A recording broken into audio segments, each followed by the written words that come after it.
या श्रीगोंदा तालुक्याचे तहसीलदार सचिन डोंगरे साहेब यांनी एका कामासाठी गेलेल्या कार्यकर्त्याला मी संविधान मानत नाही असं 3 वेळा जाहीरपणे स्पष्ट शब्दात सांगितलं।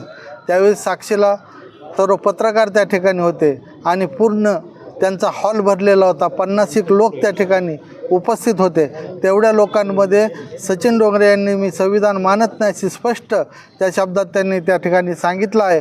अशा या लाचखोर सचिन डोंगरेचा मी आज या ठिकाणी निषेध करतो आणि सर्व बहुजन समाजाचे सर्व पदाधिकारी आज त्या निषेधासाठी आणि सचिन डोंगरे यांच्यावरती कारवाई करण्यासाठी आज या ठिकाणी प्राणांतिक उपोषणासाठी बसलेले आहेत। तर या ठिकाणी मी हे सांगेल की कलेक्टर साहेबांनी हे कारवाई करावी, अन्यथा येत्या स्वातंत्र्य दिनी 15 तारखेला आम्हाला स्वातंत्र्य मिळालेलं नाही। स्वातंत्र्य दिनी आम्हाला स्वातंत्र्य मिळालेलं नाही हे समजून स्वातंत्र्य दिनी आम्ही काळे झेंडे दाखवू, तरी आम्हाला 15 ऑगस्टच्या अगोदर त्या सचिन डोंगरेवरती जर कारवाई झाली नाही तर येत्या स्वातंत्र्य दिनावरती सर्व बहुजन पदाधिकारी बहिष्कार टाकतील।